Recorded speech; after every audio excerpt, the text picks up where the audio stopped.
ప్రపంచంలో అత్యంత రద్దీ నగరాలలో ఒకటైన టోక్యో. రోడ్లపై లక్షల మంది ఉంటారు. రైల్వే స్టేషన్లలో వేలాది మంది ఉంటారు. కానీ ఒక్కసారి కళ్ళు మూసుకొని వినండి, మీకు దాదాపు ఏమీ వినిపించదు. వెహికల్ హారన్స్ లేవు, రోడ్లపై అరవటాలు లేవు, జనాల అరుపులు లేవు, ఫోన్లో గట్టిగా మాట్లాడేవారు లేరు. మిలియన్ల మంది ఉన్న నగరం ఇంత ప్రశాంతంగా ఎలా ఉంటుంది?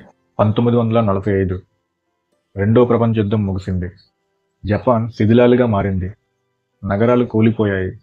లక్షల మంది ప్రాణాలు కోల్పోయారు. ఆ రోజు నుంచి జపాన్ ఒక నిర్ణయం తీసుకుంది. దేశాన్ని మళ్ళీ నిర్మించాలి. కేవలం భవనాలను కాదు, మనుషుల ఆలోచన విధానాన్ని కూడా. జపాన్లో ఒక పదం ఉంది, జోవా, అంటే హార్మోని. సమాజంలో ప్రతి వ్యక్తి ఇతరుల ప్రశాంతతను గౌరవించాలి. అందుకే రైలులో గట్టిగా మాట్లాడరు, రోడ్ల మీద అనవసరంగా అరవరు, ఎవరిని ఇబ్బంది పెట్టాలని అనుకోరు.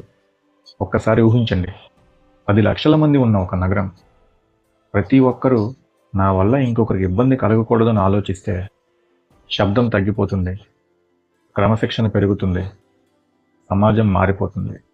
జపాన్ ప్రజలు తక్కువగా మాట్లాడడానికి గల కారణం వాళ్ళు సిగ్గుపడటం కాదు, వాళ్ళు ఒక విషయం నమ్ముతారు. నిజమైన గౌరవం మన మాటల్లో కాదు, మన ప్రవర్తనలో కనిపించాలి. అందుకే ప్రపంచం జపాన్ని చూసి ఆశ్చర్యపడుతుంది.